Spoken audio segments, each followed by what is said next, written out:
glándula que también aporta a este eyaculado, las glándulas uretrales, y luego el pene, obviamente, y la uretra, que es el lugar donde coinciden tanto el aparato reproductor masculino como el urinario. Si miramos un poco, recordamos un poco la anatomía, los testículos son glándulas pares, ovales, y este repaso también nos sirve para luego cuando veamos la embriogénesis, ¿no? Está ubicada en el escroto, es una bolsa de diferentes tejidos, cuyo tejido exterior es la piel, por fuera de la cavidad abdominal e inguinal. Tiene aproximadamente 5 centímetros de largo y 2,5 centímetros de diámetro. Como dijimos, es oval, con lo cual el largo supera al espesor y pesa alrededor de 10 a 15 gramos. Cuando nosotros hablamos del testículo y lo tomamos desde el aspecto histológico o su histoarquitectura, tenemos que tener en cuenta que está rodeado por una túnica que se llama túnica albuginea, por dentro de ese escroto, de esa bolsa, que seguramente en anatomía la han estudiado. Un tejido conectivo de tipo denso es el que conforma la túnica albuginea. Esa túnica albuginea, como verán, envía tabiques o septos, también es una forma de denominar a los tabiques, de ese mismo tejido conectivo que va a dividir al testículo en lóbulos. Estos lóbulos, que son aproximadamente 250, más o menos, acá están representados solamente por 4 por una cuestión didáctica, ¿verdad? En cada lóbulo de este testículo se encuentra lo que denominamos túbulo seminífero, en el cual hay de 1 a 4 dentro de cada lóbulo, como bien dice la filmina, y este túbulo seminífero, que como ustedes ven acá está representado por un color pardo, anaranjado, es un único, o sea, son de 1 a 4 tubos, pero si nosotros tomamos uno, y lo podríamos mirar al microscopio, veremos que es un único tubo enrollado en sí mismo, que cuando uno lo ve histológicamente ve diferentes luces dependiendo de dónde pase el corte. Obviamente, como es un tubo, va a tener una luz central rodeado por un epitelio. Rodeando y apoyando y nutriendo a estos túbulos seminíferos, que podemos encontrar 1, 2, 3 o 4 en cada lóbulo, se encuentra, que aquí está representado por un color grisáceo, un estroma o tejido conectivo de tipo intersticial. Ahora vamos a ver que este tejido intersticial tiene no solo esa función de nutrición y de sostén del túbulo seminífero, sino que allí vamos a encontrar una célula importante en cuanto a la regulación hormonal de este sistema reproductor. ¿Cuál es la función del túbulo seminífero? Bueno, por un lado, producir la esperma o el esperma, que va a ser el medio de transporte, ¿no?, de estos espermatozoides que van a ser producidos en el epitelio de este túbulo seminífero. Y las células de Leydig, que se encuentran justamente en ese tejido intersticial que yo les comentaba y que estuvimos viendo que se representaba en un color de tipo grisáceo en esta representación. Entonces, en cada lóbulo, estemos de acuerdo, que está rodeado por un tejido conectivo denso, por tabiques de la túnica albuginea, y que contiene de 1 a 4 túbulos seminíferos y un tejido intersticial en el cual se encuentran estas células endocrinas productoras de testosterona. También vamos a encontrar, acompañando a este testículo, lo que denominamos túbulos rectos, que sería la comunicación entre estos túbulos seminíferos con lo que se denomina en el mediastino testicular, que así se llama esta región, la retetestis. Estos son los conductos en los cuales va a ser que los espermatozoides que van a ser producidos por cada túbulo seminífero pasen a través de los conductos eferentes a este epidídimo, que ahora después lo vamos a tratar, lo vamos a charlar, que es también un conducto. Este es un conducto único, ¿no? Luego se hace, si bien acá vemos que hay varias salidas dependiendo de la red de testis, van a ver que este conducto enrollado, que ahora vamos a ver también anatómicamente cómo está conformado, continúa luego en un solo conducto que va a ser el conducto deferente. Por lo tanto, por ahora y hasta ahora podemos hablar de ese tejido conectivo denso, de ese estroma que acompaña luego a cada uno de los túbulos seminíferos, y este sistema de conductos que lleva esta cantidad de espermatozoides que va a producir el testículo en su constitución, y luego este epidídimo que está dividido como en tres porciones, que se denomina cabeza, cuerpo y cola, en el cual todos estos túbulos enrollados en sí mismos van a unirse, como dije anteriormente, en el conducto deferente. Si nosotros hacemos un corte histológico y teñido con hematoxilina y eosina, vamos a encontrar justamente lo que veis. Un corte, supónganse a esta altura, vamos a encontrar a los túbulos seminíferos, como bien les comenté anteriormente. Todos los túbulos tienen una luz central y rodeados por un epitelio de tipo germinativo. Este epitelio de este túbulo seminífero se puede describir o lo pueden, perdón, conocer, lo pueden encontrar en los libros como un epitelio estratificado. Algunos los consideran pseudoestratificado, otros lo llaman un epitelio germinal.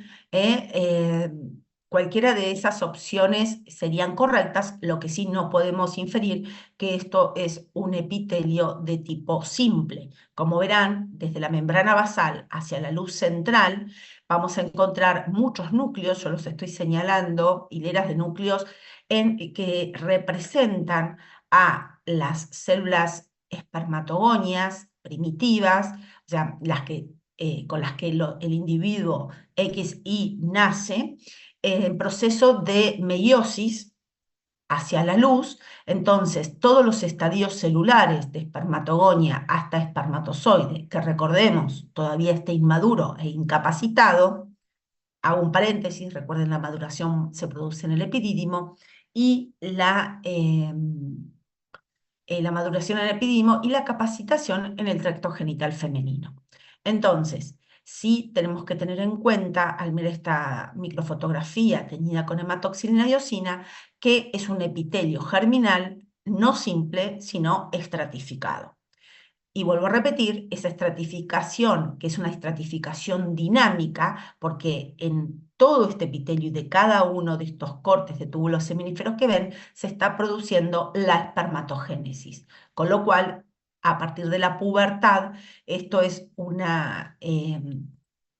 epitelio que dinámicamente influenciado por las hormonas hipoficiarias van a estar todo el tiempo en movimiento esas células, desde las más indiferenciadas, que son las espermatogonias y que se encuentran cercana o lindante a la membrana basal, van a empezar a diferenciarse, y esto también lo podemos ver con respecto a la morfología de sus núcleos. Cercanos a la membrana basal vemos núcleos más redondos, con una cromatina más condensada, y que luego, a medida que va separándose de la luz, perdón, de la membrana basal, yendo hacia la luz, encontramos núcleos más pequeños, y esto tiene que ver con las meiosis y con la diferenciación citológica que va sufriendo el espermatozoide desde su estadio más temprano hasta un espermátida y luego espermatozoide, que va a terminar en la luz adquiriendo esa cola flagelo que le da movilidad. Por otra parte, no podemos distinguir en este momento qué tipo de células o con este aumento forman parte de ese epitelio, pero sí vamos a charlar y vamos ahora a ver un poquitín del espacio intersticial compuesto por ese tejido conectivo que rodeaba, que no es la túnica albuginea, recuerden, es diferente a ella. La túnica albuginea es mucho más densa, con muchas fibras de colágenas y como entonces, con lo cual esto es un poco más laxo, este intersticio, este tejido conectivo, pero que podemos divisar, por ejemplo, vasos sanguíneos, ¿sí? Y algunas células que más adelante vamos a identificar como células de Leydig, células de tipo endocrinas.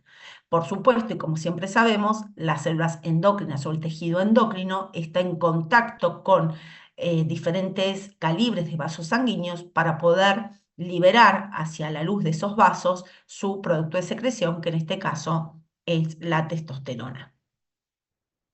Bueno, tomando ahora desde la periferia de este testículo que nosotros vimos al principio, encontramos diferentes túnicas que desde el escroto hacia adentro del testículo vamos a diferenciar histológicamente en lo que se llama túnica vaginalis, que es la más externa, también de tejido conectivo, la túnica albuginea, que como verán ustedes aquí se nota realmente ese tejido conectivo denso, con esa particularidad de una tonalidad acidófila y con pocos núcleos celulares, que eso nos caracterizaba a un epitelio, perdón, a un tejido conectivo conjuntivo de tipo denso, una alta cantidad de fibras colágenas y menos cantidad de núcleos celulares.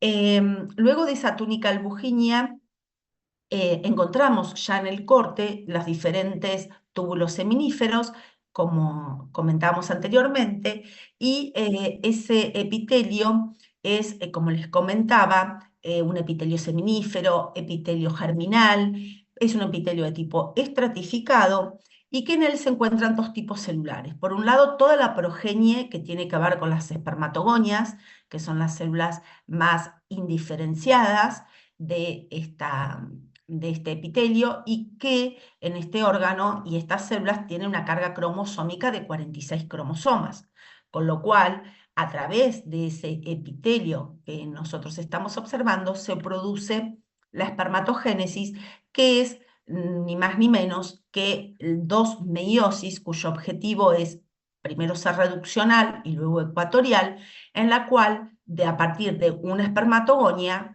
que lindante a la membrana basal, vamos a encontrar o va a dar como resultado de esta espermatogénesis cuatro espermatocitos o espermatozoides.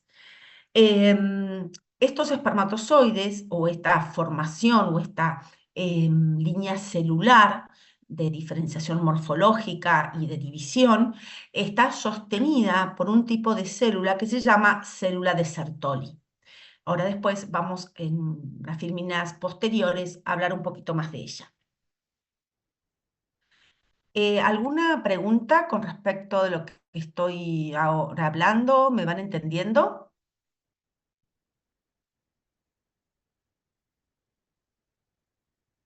¿Voy muy rápido?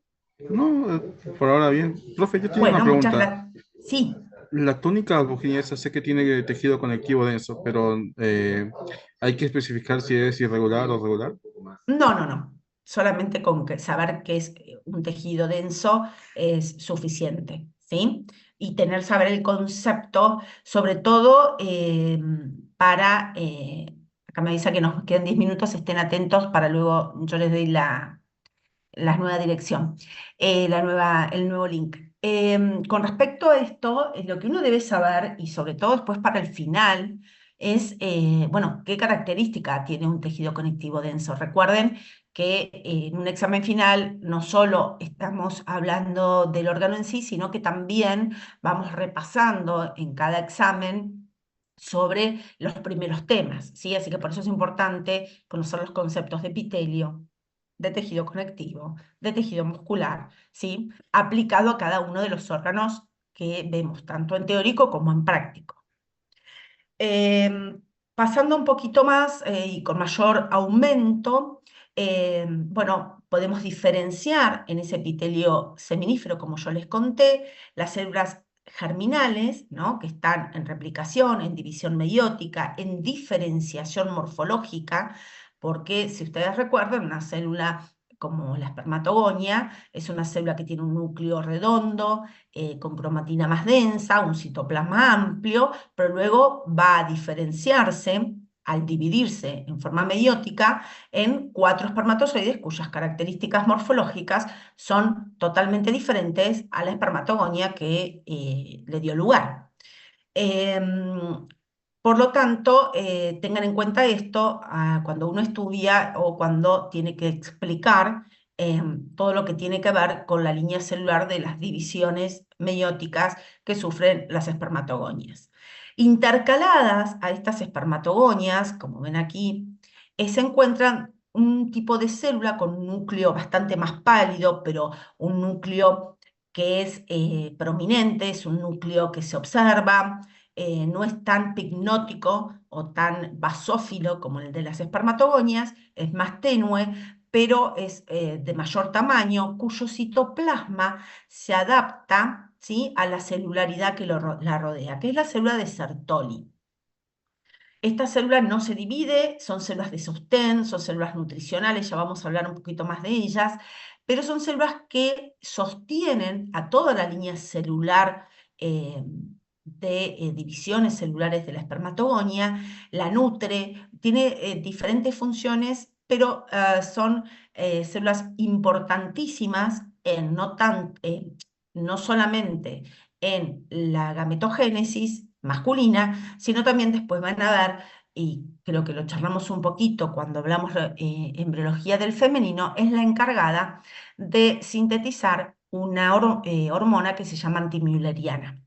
Esto lo vamos a volver a repasar, me estoy adelantando. Con respecto al túbulo seminífero, histológicamente, está rodeado de células mioides, como se ven aquí, células que tienen un núcleo plano, como si fueran células musculares lisas, las cuales tienen como función su contracción para hacer que los espermatozoides que se encuentran a la luz de este túbulo seminífero sigan un camino unidireccional, se contrae este músculo rítmicamente para que el espermatozoide, ya diferenciado en la luz del túbulo seminífero, siga un solo sentido y vayan junto con eh, el semen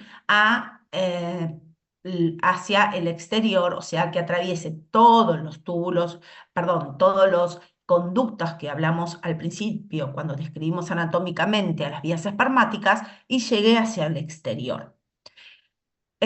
Nuevamente mencionamos a la célula intersticial o célula de Leydig, esta célula netamente endocrina cuya función es la de sintetizar y excretar la testosterona. Por supuesto, tenemos una membrana basal, en la que están incluidas estas células musculares como una especificidad de esta membrana basal del testículo. Bueno, ¿qué pasa con las células de Sertoli que ocupan alrededor del 10% de la celularidad que hay en el túbulo seminífero? En esta imagen están marcadas con celeste toda la serie de la espermatogénesis, desde la espermatogonia apoyada sobre la membrana basal, y sus diferentes estadios de diferenciación, como espermatogonias, espermatocitos primarios, espermatocitos secundarios, espermátides y espermatozoides.